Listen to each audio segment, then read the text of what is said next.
साथियों, आज की कहानी शहर जो लिखी गई है हरमन हेस द्वारा। ऐसा लगता है अब हम लोग कहीं पहुंच रहे हैं। इंजीनियर जोर से बोल पड़ा। जैसे ही लोगों, कोयले, औजारों और खाद्य पदार्थों से भरी हुई दूसरी ट्रेन उस नए इलाके में पहुंची जहां कल ही रेल की पटरियां बिछाई गई थीं। घास भरी जमीन के उस अछूते विस्तार में सूरज की सुनहली किरणें चमक रही थीं। दूर क्षितिज पर पेड़ों से भरे पहाड़ नीले कुहासे में नहा रहे थे। हरे भरे मैदान में कोयले, राख, कागज और टीन का ढेर उतर रहा था। शोरगुल हो रहा था और जंगली कुत्ते और बेल यह सब देख रहे थे।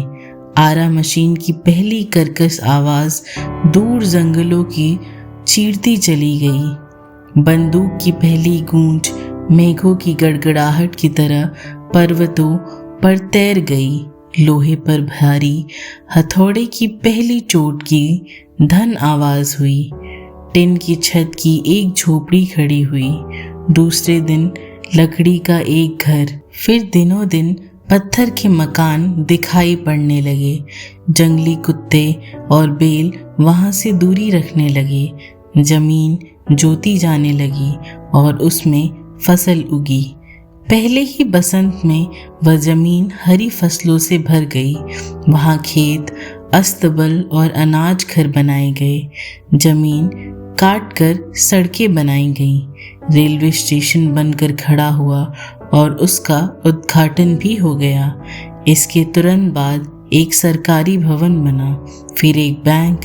थोड़ी दूरी पर कुछ ही महीने बाद और भी शहर बसे। जगह जगह से मजदूर वहां आने लगे। किसान और शहरी व्यापारी और वकील आए। उपदेशक और शिक्षक आए। कुछ ही दिनों में वहां एक स्कूल, 3 धार्मिक और 2 अखबार शुरू हो गए। पश्चिमी तरफ तेल मिला। नए शहर की उन्नति होने लगी। एक ही वर्ष बाद वहां पॉकेट मार, सेंग मार, बड़ी दुकान, संगठन, पेरिस का दर्जी और बावेरिया बियर पीने का हाल आदि सब आ गए। पास के शहरों से और भी प्रेरणा मिली। अब किसी चीज की कमी नहीं थी। चुनाव अभियानों से लेकर हड़ताल तक, सिनेमा घरों से आध्यात्मिक केंद्रों तक सब कुछ था। फ्रांसीसी शराब, नाइजीरिया मछली, इटाली सॉसेज और रूसी केवियार भी उपलब्ध हो गए थे। दूसरे दर्जे के गायकों, नर्तकियों और संगीतकारों की टोलियां भी कार्यक्रम देने के लिए आने लगी थीं। धीरे धीरे वहां एक संस्कृति भी विकसित हुई। वह शहर जो बस एक गुमटी से शुरू हुआ था, अब एक स्थायी रियासी में बदल गया। मिलने जुलने और अभिवादन के तरीके में दूसरे शहरों से शायद ही कोई फर्क था। जिन लोगों ने इस शहर की स्थापना की थी, लोकप्रिय और सम्मानित हो गए थे। वे यहाँ के महत्वपूर्ण लोगों का मुख्य हिस्सा थे। एक युवा पीढ़ी आ गई जिसके लिए मानो वह शहर सदी से उसका पुराना घर था। वे दिन जब इसकी स्थापना हुई थी, पहली हत्या, पहला प्रार्थना सभा या पहला अखबार छपा था, अब किस्से कहानियों की चीजें बन गए। यह शहर अब आसपास के कस्बों, छोटे शहरों पर दबदबा रखता था। जहां पहले राख की ढेरियों के साथ झोपड़ियां खड़ी हुई थीं, वहां अब बड़ी और खिली खिली चौड़ी सड़कें और उनके किनारे बैंकों, दफ्तरों, थिएटरों और चर्चों की भव्य अट्टालिकाएं थीं। रास्तों पर छात्र घूमते हुए विश्वविद्यालय या पुस्तकालय जाते। अस्पताल की गाड़ियां दौड़ती। किसी राजनेता की लिमोसीन निकल जाती और लोग उसे रुतबे से देखते। पत्थर और लोहे से बने 20 बड़े स्कूलों में हर साल शहर का स्थापना दिवस गीत और भाषणों के साथ मनाया जाता। पहले वाला अछूता विस्तार अब मैदानों, कारखानों, बस्तियों और दर्जनों रेलवे लाइनों से भर गया था। रेलवे लाइनों के कारण अब पहाड़ नजदीक हो गए थे।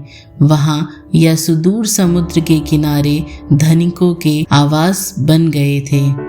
करीब 100 साल बाद शहर एक बड़े भूकंप से ध्वस्त हो गया, पर यह फिर खड़ा हुआ।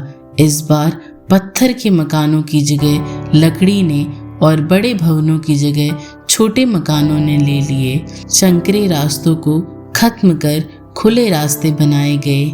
इसका रेलवे स्टेशन और स्टॉक एक्सचेंज पूरे देश में बड़ा था। पुनर्निर्मित शहरों के कलाकारों ने सार्वजनिक भवनों, पार्कों, फव्वारों और मूर्तियों से सजाया।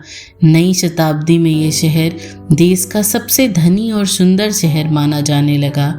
सारी दुनिया से राजनीतिक और वास्तुविद, इंजीनियर और मेयर यहाँ के भवनों, जल व्यवस्था, प्रशासन और संस्थाओं का ध्यान करने लगे। शहर के नए टाउन हॉल का निर्माण आरंभ हुआ, जो दुनिया में सबसे बड़ा और शानदार था। तरक्की और स्थानीय अभियान बढ़ने के साथ साथ वास्तुकला और स्थापत्य में नफासत बढ़ी और विकसित होता हुआ यह शहर अभियान और सौंदर्य के चमत्कार में बदल गया। शहर के बीच का हिस्सा, जहाँ की इमारतें एक खास हल्के रंग के पत्थरों से बनी थी, चारों तरफ से बड़े सुंदर पार्कों से घिर गया था। उसके बाद सड़कें, जिनके किनारे घरों की कतारें खड़ी थीं, दूर देहातों तक जाकर खो जाती थीं। खूब सराहा जाने वाला एक विशाल संग्रहालय था, जहां हमेशा देखने वाले आते रहते थे। उसमें सैकड़ों कमरे, हॉल और बरामदे थे, जिसमें शहर का पूरा इतिहास संभाल कर रखा गया था। एक बड़े हिस्से में शहर की पहली झोपड़ियां, रास्तों आदि की अनुकृतियां जंगली जानवरों और ज़मीनों के साथ अपनी संपूर्ण पृष्ठभूमि से बनी हुई थी। वहां टहलते हुए युवा लोग तंबुओं और झोपड़ियों, उबड़ खाबड़ पटरियों से आज चमचमाते हुए शहर तक के अपने इतिहास पर विचार करते। अपने शिक्षकों के मार्गदर्शन और निर्देश में उन्होंने विकास और प्रगति के महान नियमों को समझना सीखा। कैसे अनपढ़ से सुगढ़, बर्बर से मनुष्य, असभ्यता से सभ्यता और अभाव से समृद्धि बनती है। शहर की समृद्धि और सुविधाएं बड़ी तेज रफ्तार से बढ़ी और अगली शताब्दी में वे शिखर पर गईं। तब निचले तबकों की एक खूनी क्रांति ने इस गति का अंत कर दिया। भीड़ ने कई तेल की खदानों में आग लगा दी। कारखानों, खेतों और गांवों समेत क्षेत्र के बड़े हिस्से में आगजनी और भारी बर्बादी हुई। हत्याकांडों और अन्य भयानक कांडों के बावजूद शहर बन गया। बाद के वर्षों में यह उभरा जरूर, पर पहले जैसी तरक्की नहीं रही। फिर कोई नया भवन नहीं बना। इन मुश्किल सालों में समुद्र पार कोई जगह तेजी से विकसित हुई। वहाँ की ज़मीन, अनाज, लोहा, चांदी और कई नियामतें बहुतायत से बने। नई जगह ने नए उद्यमियों को आकर्षित किया। पुरानी दुनिया की आकांक्षाएं और प्रयत्न उधर जाने लगे। रातों रात जमीन से शहर खड़े होने लगे। जंगल गायब हो गया। जल प्रपातों को इच्छानुरूप आकार दिया जाने लगा। धीरे धीरे वह पुराना सुंदर शहर गरीब होने लगा।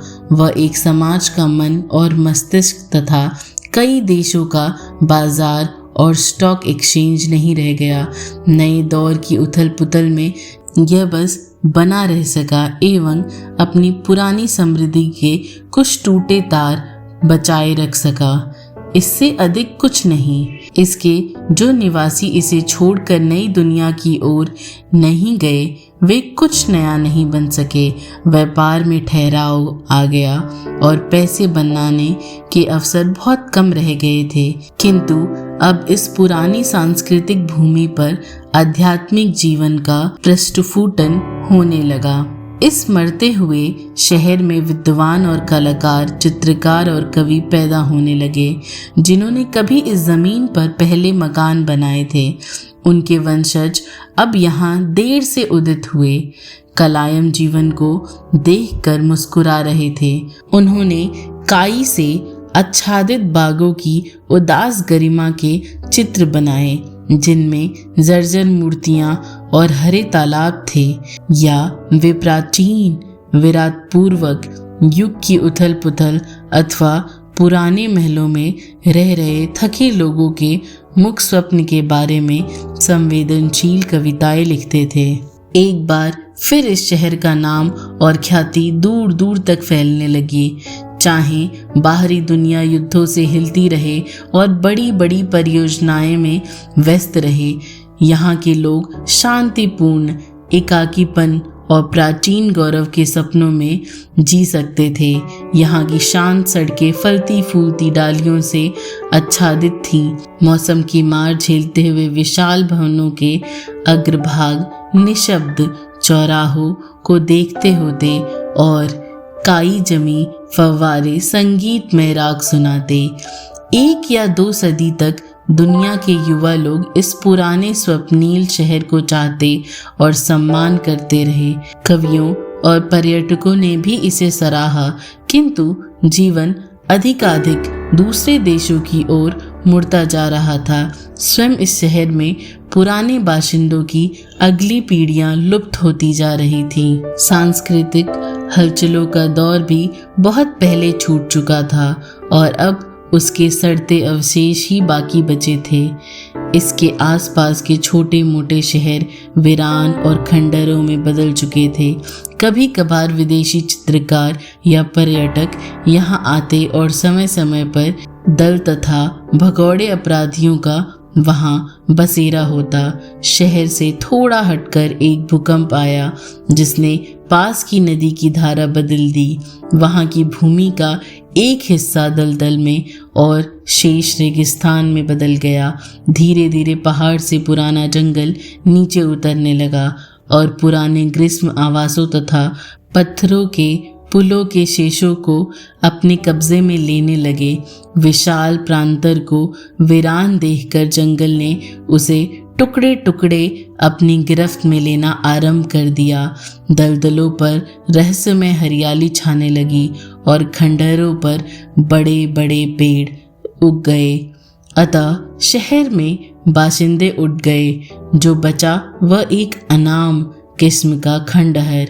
जंगली और विचित्र किस्म के प्राणी उन टूटते खंडहरों में दिखाई देते और कभी सड़कों और बगीचों पर अपनी बकरियां चराते।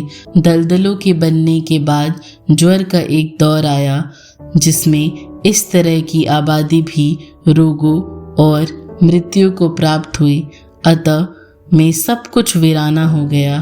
पुराना टाउन हॉल जो अपने समय का गौरव था टूटा फूटा पर अभी लंबा और सीधा खड़ा था। दुनिया भर के गीतों में अभी भी इसकी चर्चा होती थी और पड़ोसी लोगों के बीच इसके बारे में अनेक कहानियां प्रचलित थीं। इन पड़ोसी स्थानों के शहर भी उपेक्षित हो चुके थे। उनकी सभ्यताओं का भी पतन हो रहा था। इस शहर से जुड़े नामों और पुरानी भव्यता की चर्चा बच्चों की भूतहा कहानियों में होती थी और कभी कभी दूर फलते फूलते देशों से अध्येता कठिन यात्राएं और इसके खंडहर का अध्ययन करने आते। इसके रहस्यों पर उन देशों के स्कूली लड़के खूब चर्चा करते। ठोस सोने के दरवाजे और जवाहरात के गुंबदों की बात होती। कहा जाता है कि इस क्षेत्र के खानाबदोश जनजातियों के पास अभी भी उस पुराने चमत्कारी अतीत के अवशेष सुरक्षित हैं। लेकिन जंगल और नीचे आते गए, पहाड़ों से समतलों तक झरनों और नदियों का आगमन और प्रस्थान हुआ। जंगल और बढ़े। धीरे धीरे पूरे प्रदेश पूरी दीवालों, महलों, मंदिरों और संग्रहालयों पर उसने अपनी चादर उड़ा दी। लोमड़ी, नेवले, भेड़िए और भालुओं को पूरे विस्तार में निवास हो गया। एक टूटे महल के खंडहर में एक नया चीड़ वृक्ष खड़ा होने लगा। केवल 1 ही साल पहले इसने जंगल के निकट आने की सूचना दी थी, पर अब जब उसने आसपास देखा तो दूर दूर तक छोटे छोटे पेड़ जड़ जमाते खड़े होते जा रहे थे। लगता है अब हम लोग कहीं पहुंच रहे हैं। एक कटफोड़वे ने उल्लास से आवाज लगाई, जो एक डाल पर चोट करता जा रहा था और संतोष के साथ बढ़ते जंगल को देख रहा था, जिसकी शानदार हरियाली पूरी धरती को आच्छादित करती जा रही थी। धन्यवाद।